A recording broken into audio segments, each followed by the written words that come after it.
All right, all right. Hello, all you sports fans out there in podcast land, and welcome once again to another edition of Babbling Brooks, your new favorite podcast, where I, your host Brooks, try to bring you some of today's sports news with just a little twist.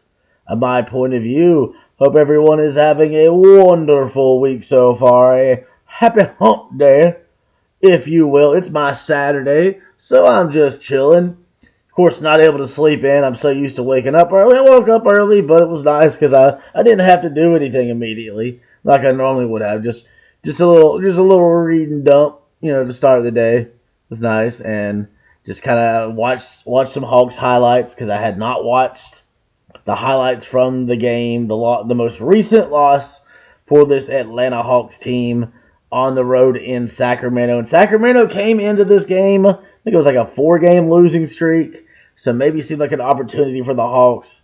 But we were a very big man down. Trae Young did not make the trip to California for the 2 games. He is dealing with that concussion that he received was against the Cavaliers the other day.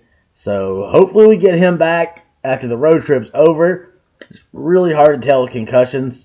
They'll probably not even check him out till tomorrow. I think it's like at least a couple days of like basically inactivity. And then you have to continue showing no signs while you start to ramp up activity. And any sort of setback where you start experiencing concussion symptoms again, if they start to come back, then you just have to stop again with the physical activity. So it's one of those things, it can be over quickly. Now, as far as I know, Trae Young doesn't have a history of concussion, so that should work in his favor. But you always would prefer to err on the side of caution in these situations, understandably, because you don't want to mess up these dudes' brains unnecessarily, which is what could end up happening. So we'll see how they do. But we got some guys that can step up. I mean, Dejounte Murray has historically done a great job when he is asked to carry the load, get back to more of what he was used to before coming to Atlanta, where he's the guy with the ball in his hands, which has been one of the questions of whether it would work between him and Trae. And I think at times it does, but that's irrelevant for this game because Trae is out. See, hopefully he'll get announced as an all-star tomorrow, but we'll see how that goes. He'll probably be, according to the fan vote, Trae be in there. But then they add in the players and the media or something. And usually Trae doesn't do so good with those. Fans like to vote for Trae. I know I did. I voted for Trae and Dejounte and others. Well, that's all announced tomorrow. So I'll try to give y'all some talking on that at some point. But the Hawks they got close a couple times. I mean, they only led once. Or, at one point they were up by 2. It didn't last very long. The game it felt like got put out of reach in the second quarter because they only lost the first quarter by 3, 27-24, even though they were not shooting the ball very well like from the start of this game. Which just seems to, even when Trae plays, this Hawks team just seems to be plagued by this poor shooting lately. It's like it's hard to get more than one guy able to hit shots. And Dejounte Murray was that one guy tonight. He ends up with 35 points in this game. Nobody else on the Hawks over 20. Next best was Bogdanovich, stepping into the starting lineup in place of Trae. He ends up with 18 points. The problem, though, when Bogey starts is it really hurts our bench scoring because there's just like that one less person on the bench. He is usually the guy that does most of the scoring off the bench. And when you move him into the starting lineup, that leaves a little bit of a hole at the bench. And that was one of the places the Hawks got beaten this game. The Kings bench had 43 points, more than double the Hawks total of 19. Nobody on the Hawks bench got double digits, while 2 of them dudes coming off the Kings bench, Lyles and Malik Monk. 13 for Monk. He even had 8 assists off the bench. Hawks, though, Garrison Matthews, he did hit 3 of his 5 threes. So he ends up with 9 points. Patty Mills, he's had a couple of decent games lately. Not so much this one. Only hit 1 of his 5 field goals, missed both of his threes. Only 2 points. So Kongwu, he had some explosive dunks that were let's just say they were beautiful dunks. So he was bringing it sometimes, but just not enough. He was really close to a double-double, though. If he could have made one more field goal and got one more rebound, we'd been in double-double territory and be a little better.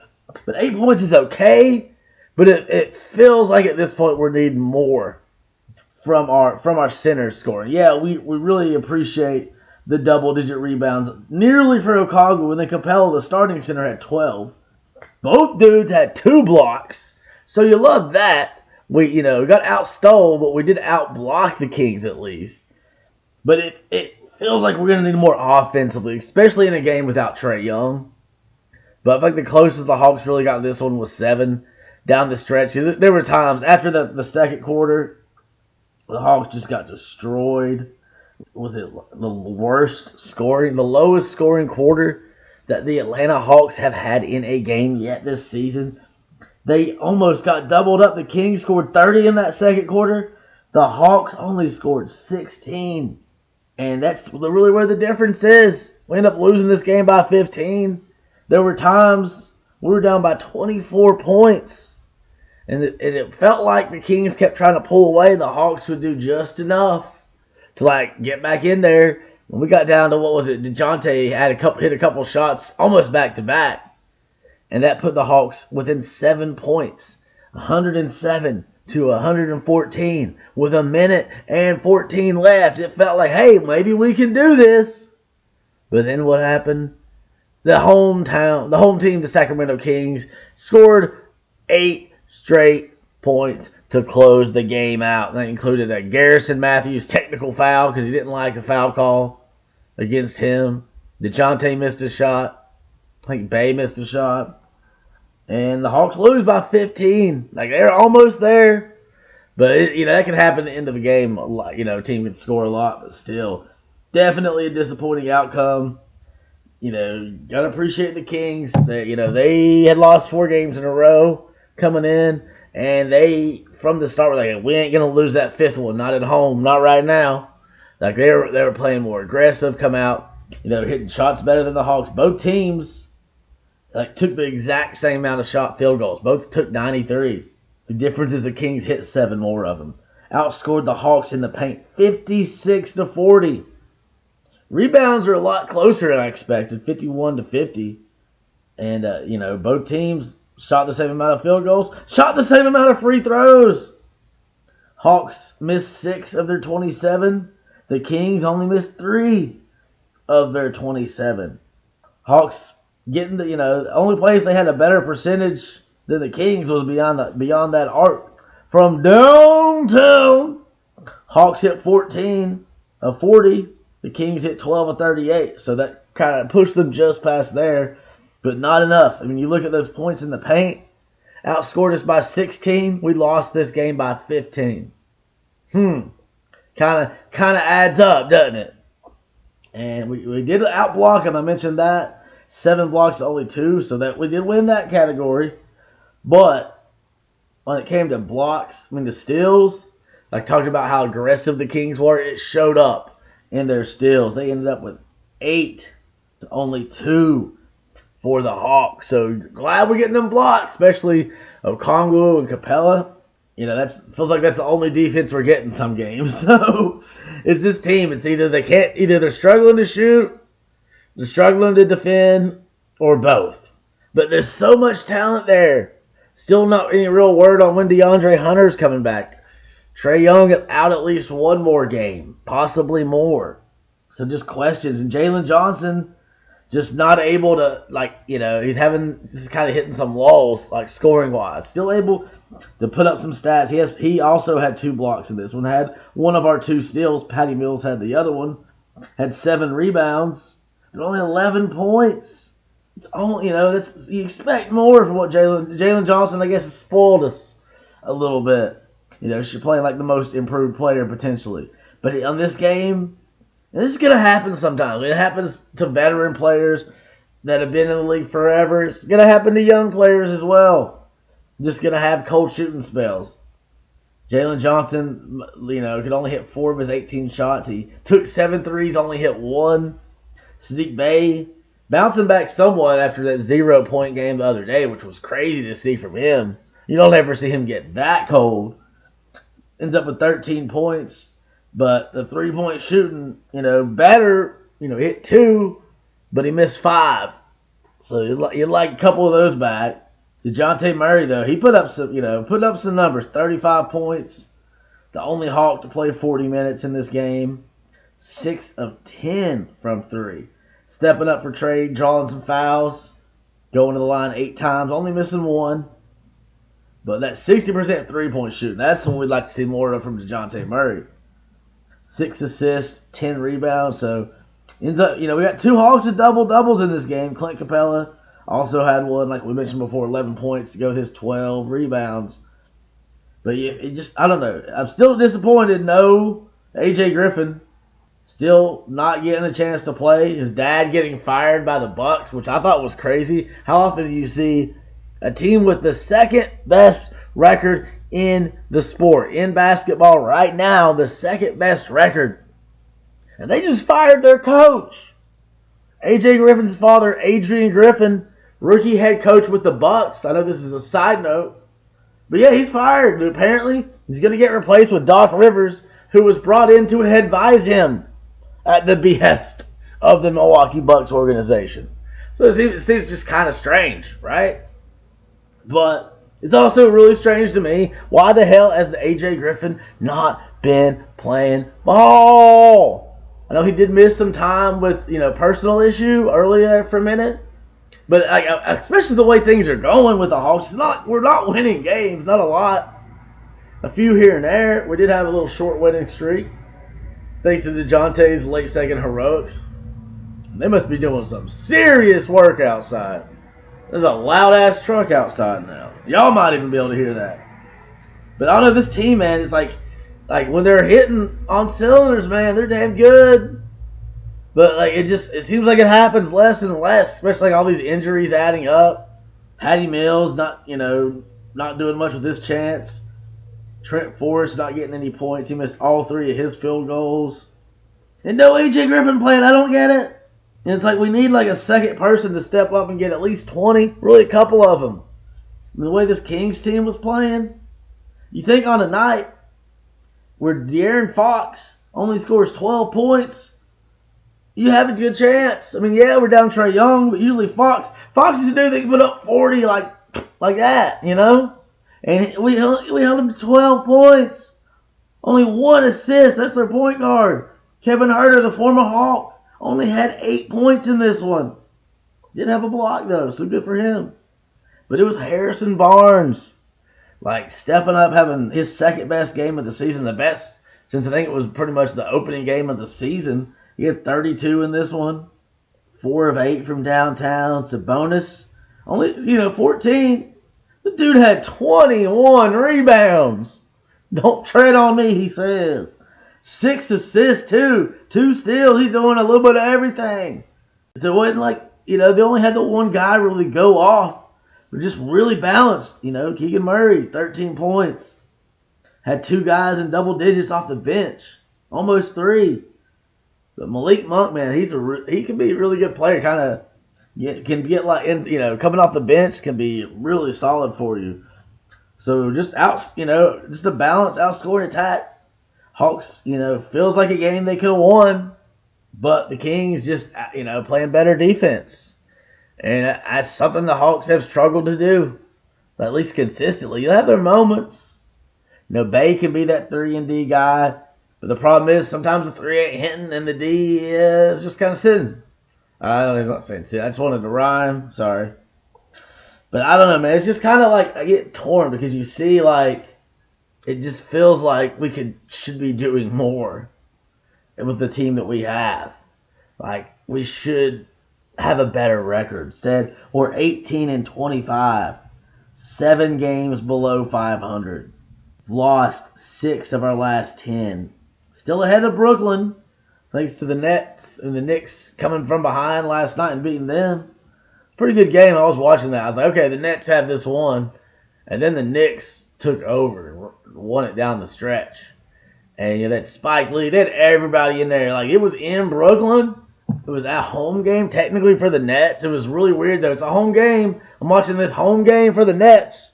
Mikal Bridges is getting all that noise that you give the visitors because they traveled from another borough. The MSG fans showing up at Berkeley's or whatever. And they took that arena over last night. And then the Knicks took the game over and went back home to Manhattan with a victory. And that was 4 wins in a row for the Knicks. They've won 8 of their last 10. Cleveland Cavaliers, we were part of this, and they're still going. They've won 8 in a row. So Knicks trying to catch up with them. They're only half a game behind Cleveland, but it's tough when Cleveland's won 8 in a row. That's the best in basketball right now.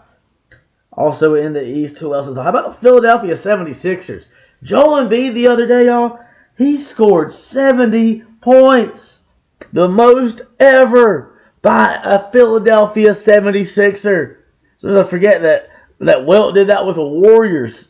Because I think that was when they were still in Philly. Or maybe that was when they moved to San Fran. Anyway, 70 points. And look, it was the same night that Karl Anthony Towns scored 62. The difference is Philadelphia won. I don't understand. Karl Anthony Towns scored 62 and his team lost to the Hornets. And it was in Minnesota. It seems like at a certain point that they just and Anthony Edwards sort of was talking about it too in his post-game interview, that was like they just started trying to give Karl Anthony Towns the ball over anything else. And they're just trying to get him points. And nobody was playing defense. Including him. He was getting these points but not hustling back to play defense. And the game became so focused on getting him the ball in an immature manner. Yeah, you want your guys to eat. They're hot, but at a certain point, you got to get some other guys to make some shots too. Because you cannot lose a 62-point game from your best player. Or not your best player. Anthony Edwards is the best player. Karl Anthony Towns is probably the second best player. But, Anthony, this may be strange. I feel like that if if Anthony Edwards had scored 62 points instead of Karl Anthony Towns, they would have won. Because it would have been a different type of score. Because when Edwards gets going, he's just such a fun player to watch. And he can just shift the game in a way that I'm not sure Karl Anthony Towns really can. But yeah, it was the Sixers win was against the Spurs. So it wasn't like it was against a great team. But they have one less win than the Hornets. But 70 points. Not only that, he had 18 rebounds, 5 assists. So he was involved in at least 80 of the 76ers' 133 points. Because, some of those could have been threes. Some of those assists, I don't know. Had a steal and a block. So he literally did a little bit of everything. And on top of that, dude scored 70 points. And y'all, he only had one turnover. Uno. Karl Anthony Towns turned the ball over 7 times. That's why they lost. Or a big reason. Can you look at Joel Embiid? 1 turnover, 70 points, put up 41 shots from the field, went to the free throw line 23 times and only missed 2. So, he's, people talk about how he's like Shaq in some ways, but he's an even more complete player because he can hit free throws. He can even hit occasional 3-pointers. He only hit 2. But still, 1 and 2. He took 2. But still, what a game, man. 70 points. He's, the most since Kobe when he did the 81? On the anniversary of Kobe scoring 81? Oh, excuse me. Victor Wembanyama didn't have too shabby a game either. The potential rookie of the year at 33 points and 7 rebounds and 2 blocks and 2 assists. Sorry, I needed some water. But what a time to be a sports fan, right? The NFL playoffs going down to the Final Four.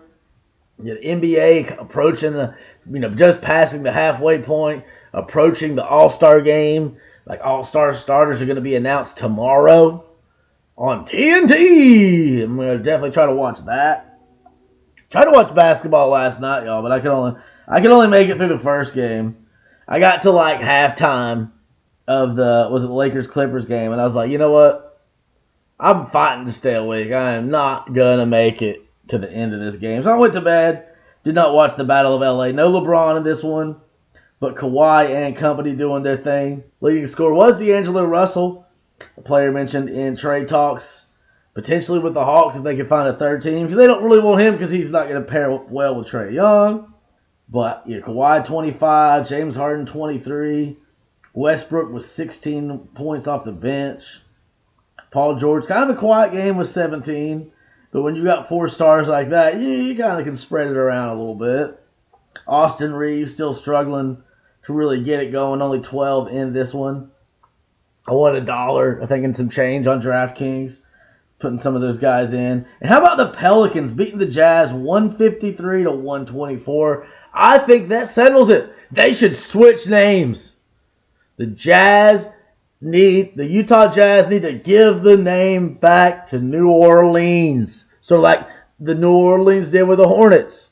Because Pelicans makes just as much sense as Jazz does for the state of Utah. There's probably more Pelicans than there is Jazz. Or there is music in Utah. The Mormons don't like that shit. So that settles it. It should be, the New Orleans Jazz and the Utah Pelicans. It just makes more damn sense. Season high CJ McCollum at 32 in this one. And it's rivalry week, y'all. The Nuggets beat the Pacers. I don't think it's actually a rivalry. Maybe they're just going the former ABA teams facing off, because that's what they both are. Let's see, Siakam not doing too bad. 16 points and 10 rebounds. I think we're just with Halliburton working his way back from that injury, sort of still. He returned, but he's still not, it was ahead of schedule, so he's not probably not 100%. But who really is at this point in the season? We talked about the Bucks fired Adrian Griffin, even though they won 6 of the last 10 games. Kind of wonder if maybe some player conversations were involved in this, because it was mentioned at that team meeting where Bobby Portis said they didn't believe in the scheme. Maybe the Bucks felt he didn't know how to best use these players, because he was hired to replace Budenholzer before the Damian Lillard trade. So maybe that has an effect. And Doc Rivers, who is supposed to be the guy, and they made it seem like a for sure thing on TNT last night, but now everybody seems to be kind of downplaying it. So I guess it's not for sure, but it sounds like it's pretty sure. Doc Rivers is going to be taking over. And what a big change though. Gets fired last year. He's doing ESPN, and he's not been able to get over the hump other than that one time with Boston. But he does have that experience coaching, Hall of Fame players. He had the big 3. Now he's got a big 2 plus Middleton, and he's known for defense. So maybe that you need some help there. But I feel like it was kind of obvious there was going to be an adjustment on defense with this team. Because Drew Holiday, one of the better defensive guards in the league, was just traded. Was part of the Damian Lillard trade. So with Damian Lillard, you kind of knew you're getting extra level of offense for sure. Like a couple levels up on offense, no offense. But the defense, you're going to have to sacrifice some of that in that case. Because, he can play. Not saying he can't play defense, but he's not like a defender at the level that Drew Holiday is. Just like Drew Holiday is not a scorer, is not a shooter at the level of Damian Lillard. It's just facts. Not trying to disparage either one of them, just saying. It's a thing. So it'll be interesting to see. I wouldn't mind having Adrian Griffin at least as an assistant. I mean, if this Quinn Snyder stuff keeps up, maybe we'll take Adrian Griffin as our head coach. Because, feels like it's not really maybe enough time. But, we don't know what was going on behind the scenes. Shaq was saying on TNT, he's like, this has got to be something more than basketball. And it does feel like that. Like, maybe he's rubbing somebody the wrong way. Remember Terry Stotts, who was Damian Lillard's coach in Portland, was an assistant on this staff, was, one of the most, experienced guys. Probably the most experienced when it comes to head coach. Got Joe Prunty, who's the interim coach. Remember, he was the interim coach last year for the Hawks. How about back-to-back seasons? If Joe Prunty getting hired as the interim coach, and normally you get hired as an interim coach in most sports, you're the interim for the rest of the year. Unless you get promoted, if you start doing a certain level of job, and then they go ahead and okay, he's not the interim, he's the full-time coach. But you don't usually get replaced that quick. Last year, Quinn Snyder coming back from Costa Rica to take over the Hawks. This year, Joe Prunty might get a game or 2 in, just like last year. and then he'll get replaced with Doc Rivers. It's not on vacation, but still. It's just kind of weird situation like this, just to have the same situation again. Not the same situation, because now he's got Damian Lillard and Giannis Antetokounmpo, the Greek Freak.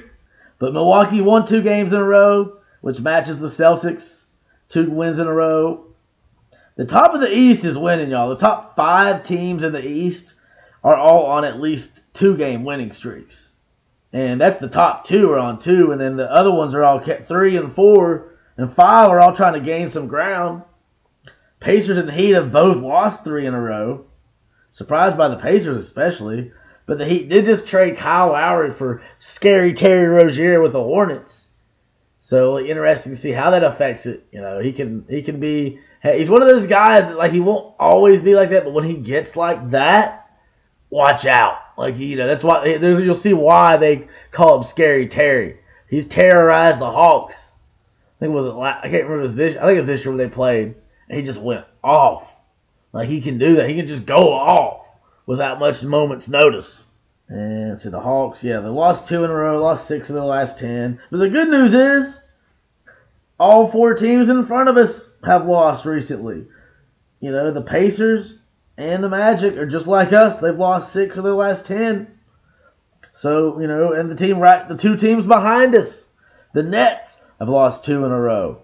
The Raptors have lost 3 in a row. They've both lost 8 of their last 10, so that gives the Hawks at least a little breathing room to stay in the play-in. But it also gives the opportunity to gain some ground. Go to Golden State tonight, the Chase Center in San Francisco. Like, it's how, you know, it could be a San Francisco treat like Rice-A-Roni. Hawks' opportunity to surprise the Warriors is going to be tough. You know, they got Steph is still, you know, and they've been losing a lot of games. They still got Steph, and Steph can do Steph things at any time. So that'll be a tough one to win on the road, but it can happen. And Golden State is, you know, just a slightly better record than us. They're 18-22, while the Hawks are 18-25. So you definitely wouldn't have expected us both to have the same amount of wins and to be so low. At least we're number 10. They're sitting at number 12 right now in the West. And they've lost 7 of their last 10. They've lost 2 in a row. See what their home record is. They're, you know, a little better than us at home, 11-11, but not much. I mean, normally that's a team that's going to have a much better than 500 record at home. Even last year, they were terrible on the road, but they were able to win at home. So it's an opportunity for the Hawks to go in there and get a little bit of an upset. But we're going to need Dejounte Murray to do his damn thing, like he's been doing. But we're going to need Jalen Johnson to do that damn thing, like, for the whole course of a game. He's, like, always going to have those moments. Him and Okongwu, like, are going to have those moments where they make these badass dunks. Some bodacious bams.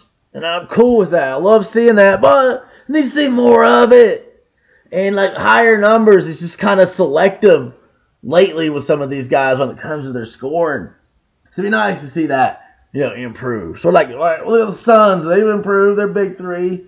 They've won 6 in a row. They've won 7 of their last 10. It's the best winning streak in the West. They're up to number 6 now, getting themselves in the playoff conversation. Denver and LA Clippers both won 3 in a row. How about the Oklahoma City Thunder? They've won 3 in a row. Now they are number 1 in the West, tied with Minnesota, who's lost 2 in a row, including losing a game to the Hornets at home when your second best player scored 62 points. But the Thunder, 7 to their last 10. It's going to be a team to watch for sure, y'all. It's a lot of fun, man. A great time to be a fan in the NBA. And before I go, because I'm about done, I want to talk about the NBA basketball. I mean, USA basketball released the player pool. Like 12 players are going to be chosen from this. I can't remember. It was like 30 guys maybe that they chose. And it's not like set in stone.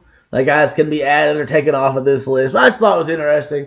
And I went through it. I had to do it a couple times. And every time I do it, I start rethinking it. But I was like, you know, considering if everyone's healthy. Because that's the thing. Not all these guys are going to be healthy at the end of the year. So therefore, some are going to get taken off in regards to that. But it is exciting to think about what I'm calling the Dream Team for the upcoming Paris Olympics. And how about the guy who just became an American citizen? Starting center, Joel Embiid. Power forward, Kevin Damn Durant. Because, hey, this is, we're talking about, you want to put the best of the best. Let's put some all-time great players in the starting lineup. LeBron fucking James, of course. Yeah, he's getting up there, but dude is still scoring like outrageous numbers, and I really respect that because I'm only a couple months older than LeBron, and I just get tired standing on my damn feet all day sometimes, and he's running up and down the court like he's still in his 20s. And starting point guard, Steph Curry. And I went back and forth on the shooting guard. I ended up settling. I think I want Jaylen Brown because, number one, he's a guard that gives you size, and he can score. But you also don't mind doing the dirty work because you're going to need somebody to do that. But you also got Joel Embiid who can play some damn defense in the middle. And all five of these guys, not only can they shoot, but they can distribute. So you don't have to worry about Steph Curry not necessarily being like a quintessential point guard. Because you've got LeBron James who kind of operates as a point forward anyway. And KD and Jaylen Brown can also operate as a focal point, bring the ball up. And look at Joel Embiid, 5 assists while he scores 70 points. So that's my starting 5. And then I kind of went back and forth, like whether if I want to have Bam Adebayo or Anthony Davis. I feel like you got to choose one. And of course, I think Jimmy Butler should be a shoo-in. Leaning towards Dame just because of what he can bring you as a late game shooter, the scoring he can do.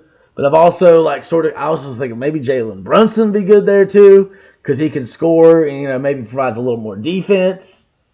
So I'm kind of split on that, but leaning towards Dame.